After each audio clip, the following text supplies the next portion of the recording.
Yes students, आज अपन नया topic start करने वाले हैं for revision, for board revision. Biology के दो important topics we are going to discuss today. One is our environment and other is control and coordination. So we are going to start our environment, right? So first of all, what is the meaning of the word environment? Environment का मतलब क्या होता है? The word environment means surround और encircle or enclose. Our surrounding is called as our environment. हमारा जो surrounding है उसी को ही हम क्या बोलते हैं? एनवायरमेंट बोलते हैं, right? Now we will discuss what are the components of the environment, right? So all the living around us collectively called as environment. हमारे आसपास जो सभी लिविंग है वो कलेक्टिवली क्या कहलाते हैं? एनवायरमेंट कहलाते हैं, right? So all the things around us, not living but our surrounding consists of the living things as well as the non-living things. So the living and the non-living things around us forms the environment, right? So, all the surrounding or conditions in which living organisms such as animals, humans, and plants are there. All the abiotic and biotic components living.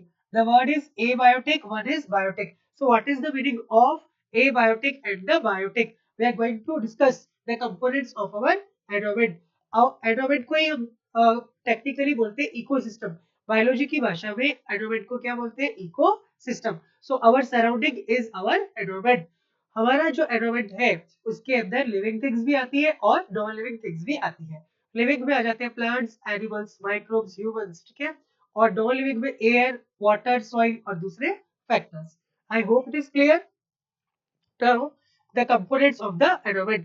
So they are the two major component of the environment. Environment के major components जो है, there are the two components, right? So what are the important components we are going to discuss, right? So one is the abiotic component, other one is the biotic or the living component. Abiotic का मतलब होता है non living component और biotic का मतलब क्या होता है students? Living components, right? So abiotic component non-living, biotic matlab living. Abiotic includes what? Non-living things like temperature, sunlight, water, air and soil. Right? यानी क्या होता है नेचर के अंदर दो फैक्टर्स होते हैं, दो कंपोनेंट्स होते हैं। एक होता है बायोटिक और एक क्या होता है? एबायोटिक। एबायोटिक और बायोटिक कंपोनेंट्स का इंटरेक्शन होता है। That interaction is called as ecosystem. The interaction between the biotic and the abiotic, यानी जो बायोटिक component है like plants, animals, microbes, humans, we are not able to survive without the abiotic factor. एक तालमेल होता है, right? And that तालमेल is called as the interaction. वो interaction biotic factor और abiotic factor के बीच में होता है और उससे जो सिस्टम बनता है which is called as ecosystem. और ecosystem की स्टडी जो हम करते हैं it is called as ecology. So now we are going to discuss the different components, right? So as I said, biotic and abiotic. Biotic पे क्या आता है बच्चों? Living organisms और abiotic पे non-living, right? So first of all, we are going to discuss the living components. So the living components includes the producers, consumers and the decomposers. क्या क्या आता है? प्रोड्यूसर, कंज्यूमर और डिकम्पोजर। प्रोड्यूसर किसे बोलते हैं बच्चों? The green plants, they are called as the producers. The ultimate food of all the organisms comes from the green plants. Green plants जो होते हैं उनमें फोटोसिंथेसिस होता है और जिससे वो अपना फूड खुद बनाते हैं, जैसा कि हमने समझा था, they are the autotroph. So they are called as producers क्योंकि जो हर्बीवोर एनिमल्स हैं, जो कार्निवोर है और जो ह्यूमंस है, हम सब का फूड अल्टीमेटली प्लांट से आता है। इन्हीं प्रोड्यूसर्स को ट्रांसड्यूसर्स बोलते हैं क्योंकि ये जब फोटोसिंथेसिस करते हैं तो लाइट एनर्जी को केमिकल एनर्जी में कन्वर्ट करते हैं। So they are the ultimate producer of the food. So the green plants are called as the producers, right? Then comes the consumer. All those living, जो सारे living जिन सब का food green plant से आता है वो क्या कहलाते हैं? कंज्यूमर्स। अब कंज्यूमर में हर्बीवोर भी आ सकता है, कार्निवोर भी आ सकता है। कैसे? जैसे कि हर्बीवोर जो कि ग्रास ईटिंग ऑर्गेनिजम्स है, वो किस पे फीड करेंगे? प्लांट्स पे, तो वो हो जाएंगे प्राइमरी कंज्यूमर। अब grass eating organisms, grass eating में क्या क्या आ सकता है? जैसे जिब्रा आ सकता है, जिराफ आ सकता है, कैटल्स आ सकते हैं, राइट? तो उनपे जो फीड करेंगे वो कहलाएंगे कार्निवोर ऑर्गेनिज्म। यानी कार्निवोर और हर्बीवोर। कार्निवोर क्या होते हैं? जो फ्लैश को कंज्यूम करते हैं, जैसे लायन, टाइगर, चीता, लिपर्ड, राइट? और कार्निवोर और हर्बीवोर यानी ग्रास ईटिंग, तो हर्बीवोर कार्निवोर दोनों को मिला के हम किस कैटेगरी में डाल देते हैं? कंज्यूमर में। थर्ड कैटेगरी होती है डीकम्पोजर्स। डीकम्पोजर्स वो होते हैं जो डेड मटेरियल पर फीड करते हैं, जैसे कि सेप्रोट्रॉप्स, राइट? जैसे कि बैक्टीरिया हो गए, फंगस हो गए, ये सभी किस पे आएंगे? डीकम्पोजर। वल्चर्स, हाइनास, वो फ्लैश पे भी डिपेंड होते हैं and they are called as the scavengers. ये डीकम्पोजर्स नेचर को क्लीन करते हैं। So I hope it is clear. Biotic component पूछा जाए तो हम क्या समझाएंगे? Producer, consumers and the decomposers. Moving forward, then comes the consumer. Consumer are again classified into three groups. One is the primary consumer, as I explained. जो भी grass eating organisms है, जो भी grass eating animals है, they comes in which group? Primary consumer, right?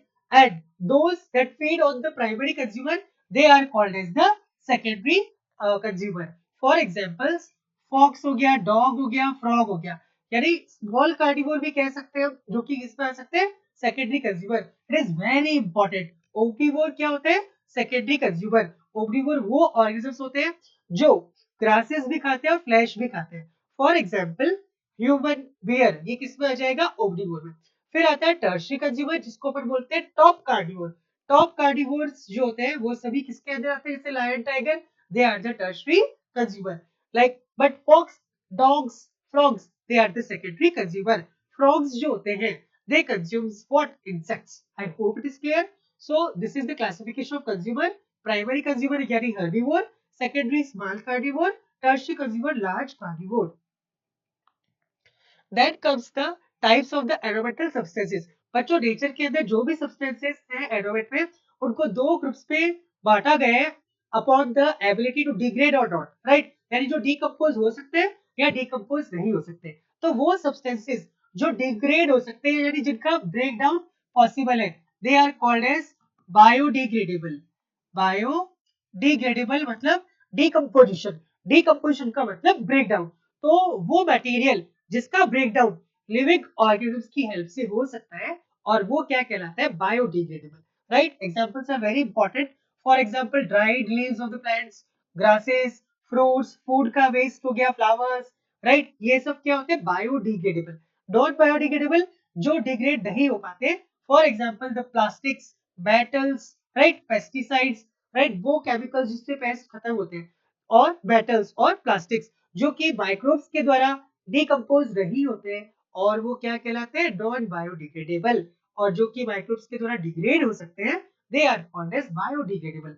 Bio का मतलब होता है living, right? And living here is the microbes. So substances को दो ग्रुप्स के अंदर डिवाइड किया गया है, एक है बायोडिग्रेडेबल और एक क्या है? Non biodegradable. जो माइक्रोब्स के द्वारा डिग्रेड होते हैं वो बायोडिग्रेडेबल, और जो माइक्रोब्स की द्वारा डिग्रेड नहीं हो पाते, और वो क्या कहलाते हैं? नॉन बायोडिग्रेडेबल, प्लास्टिक, मेटल्स और glass. Then comes the types of the ecosystem, aquatic और the terrestrial ecosystem. बच्चों aquatic ecosystem में क्या होता है? aquatic मतलब water वाला ecosystem। इसके अंदर क्या क्या आता है? Fresh water, lake flow, lake ponds, oceans किसमें आते हैं? मराइन यानी सॉल्ट वाटर, मैराइन, ठीक है? टेरेस्ट्रियल में आता है फॉरेस्ट, ग्रासलैंड, माउंटेन और desert. As I said, biotic और एबायोटिक कंपोनेंट मिल करके जो सिस्टम बनाते हैं, and that is called as ecosystem. Desert भी एक इकोसिस्टम है। हम राजस्थान में रहते हैं, हमारा स्टेट ट्री खेजड़ी बोलते हैं, राइट? तो डेजर्ट के प्लांट्स पे स्पाइन्स वगैरह होती है, जैसे आपके कैक्टस और अपूचिया पड़ा होगा। और डेजर्ट के एनिमल्स जैसे कि desert snake, desert lizard, porcupine, ये सब क्या होते हैं? डेजर्ट के animals. I hope it is clear. Then 10% law of the energy, ये क्या होता है? What is the 10% law? तो ये जस्ट साइंटिस्ट ने दिया था energy law. The name of the scientist was Lindeman, ठीक है? And the year was 1942। तो उन्होंने ये बताया था कि जो एनर्जी सनलाइट से प्लांट्स को मिलती है और प्लांट से अगले लेवल्स पर जाती है, राइट? तो हर एक लेवल पर एनर्जी का यूज होता है, और नेक्स्ट लेवल पे हमेशा 10% ही जा पाती है, उसको बोलते हैं 10% energy law. So the 10% rule means that when the energy is passed from one tropic level to the next. अब आप बोलोगे सर ट्रॉपिक लेवल क्या होता है?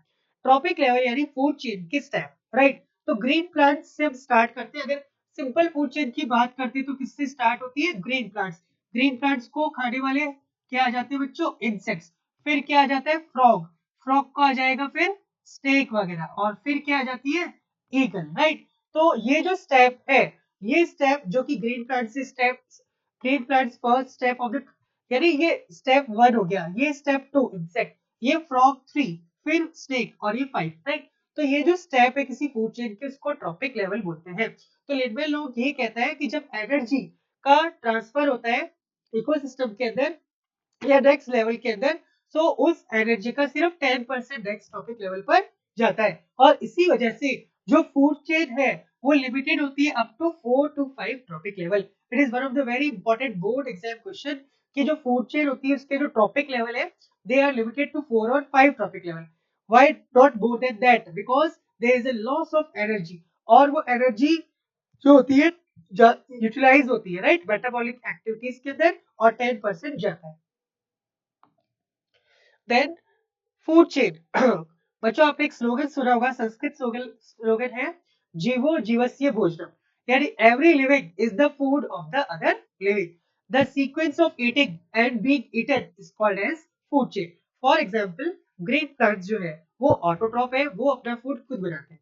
ग्रीन प्लांट्स को खाते हैं हर्बीवोर, हर्बीवोर को खाते हैं कार्निवोर, और कार्निवोर को बिग कार्निवोर या लार्ज कार्निवोर, या फिर कार्निवोर्स की नेचुरल डेथ होती है और उसको स्कैवेंजर्स कंज्यूम करते हैं। तो ये जो मैंने आपको सीक्वेंस बताया कि हर एक लिविंग दूसरे लिविंग का फूड है, right, so that is called as food chain. The sequence of eating and being eaten is called as the food chain, right? Food chain के अंदर हमेशा लीनियर होती है food chain, right? We'll discuss about food web भी पढ़ेंगे, वो उस पे food chain लीनियर नहीं होती है, और बहुत सारी food chain जब कंपाइल होती है तो उसको बोलते हैं food web। इसके मैक्सिमम स्टेप्स 5 to 6 होते हैं, और प्रोग्रेसिव रिडक्शन होता है किसका? एनर्जी का। आई hope it is clear. Then the green plants in terrestrial ecosystem, it is very important statement। कुछ statements दे रखे हैं, ये किसके बारे में? फूड चेन के बारे में।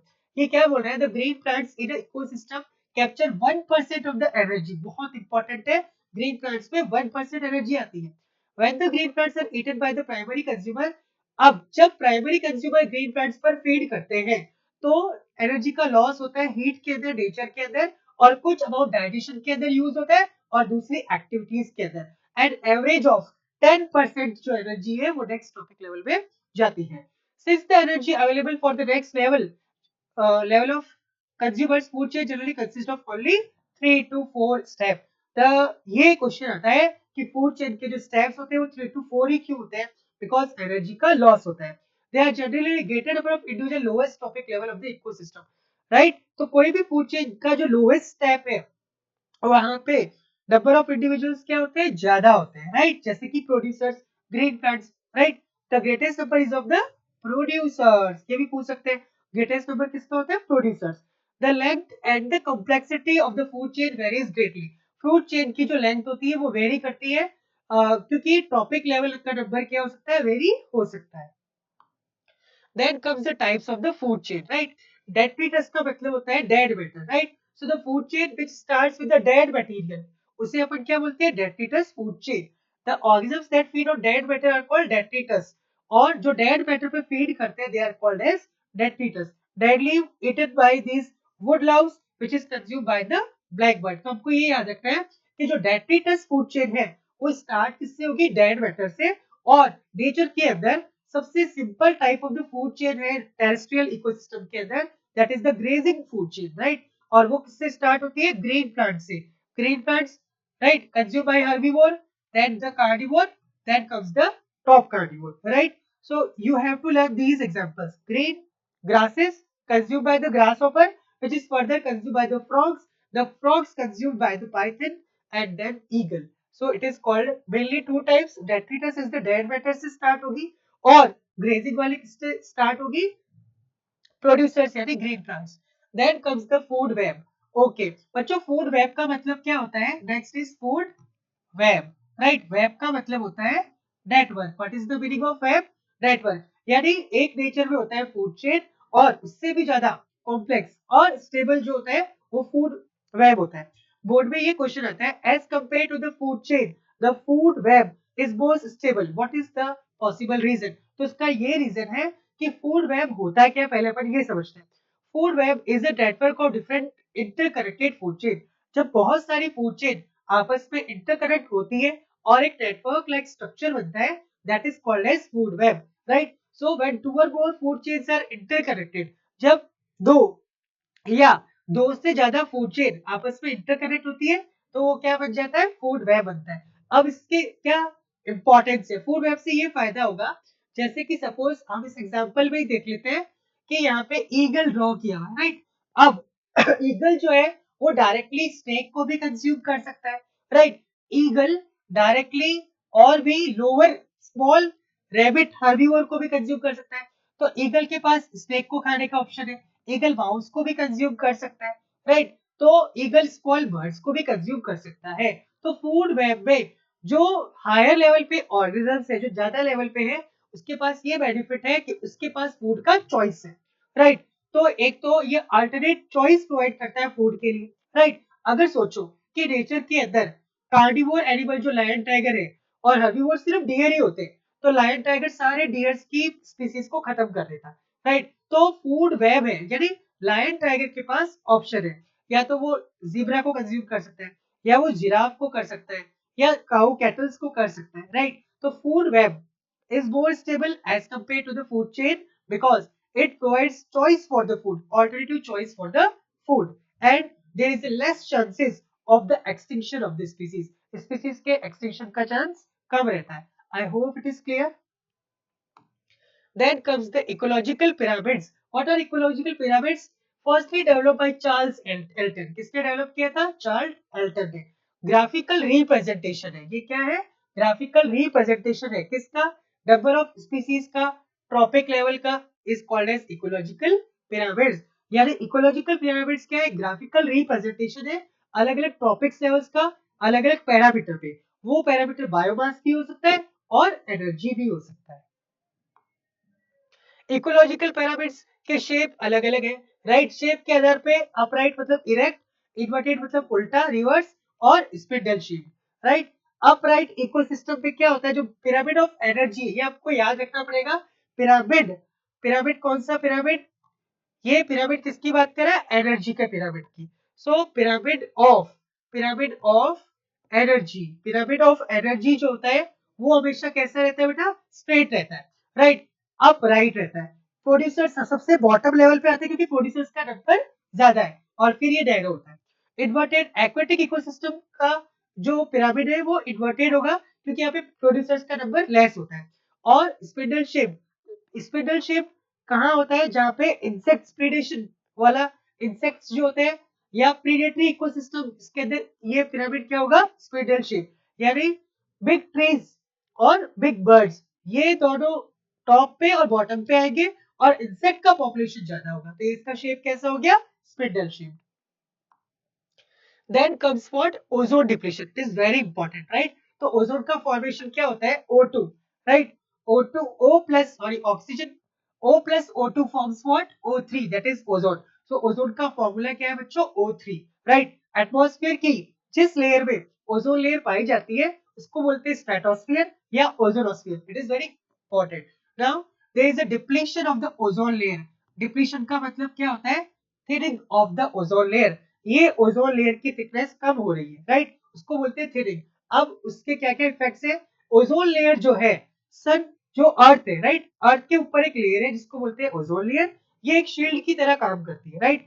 ये क्या करती है? यूवी रेडिएशंस को हम तक डायरेक्टली पहुंचने से रोकती है, ठीक है? बट अब जैसे अपन फायर एक्सटिंग्विशर्स यूज करते हैं, रेफ्रिजरेटर जिसके अंदर एक डिवाइस होती है कूलेंट, उन सब के अंदर कुछ केमिकल्स पाए जाते हैं, और वो केमिकल्स कहलाते हैं CFC, यानी क्लोरोफ्लोरोकार्बन, ठीक है?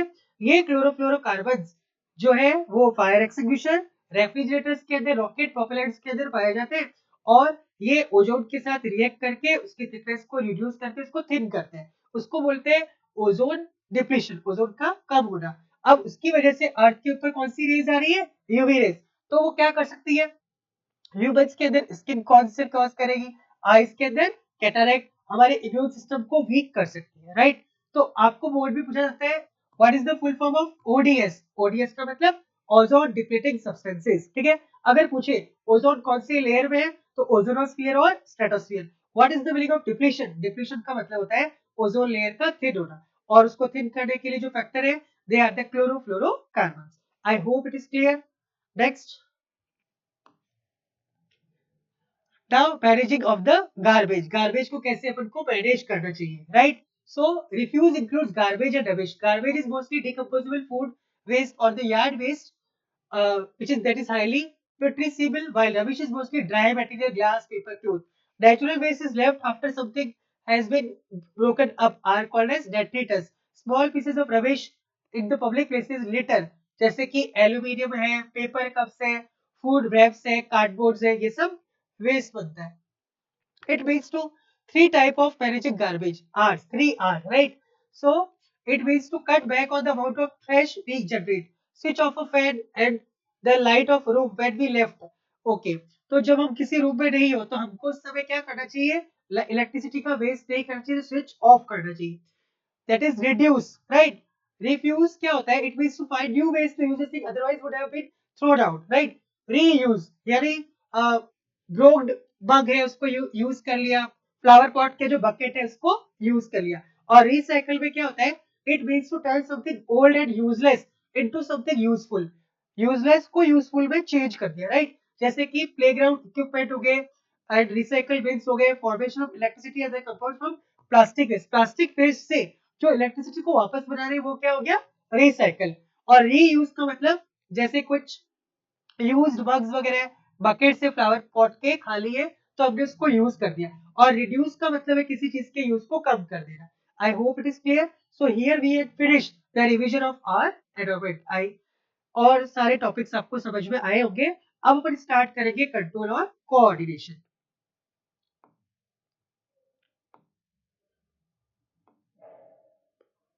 सो now we are going to start control and the coordination. कुछ टर्म्स दे रखी है यहाँ पे. सबसे पहला है स्टिमुलस, राइट? बच्चों पहले अपन ये समझेंगे कि क्या मतलब होता है कंट्रोल और कोऑर्डिनेशन का.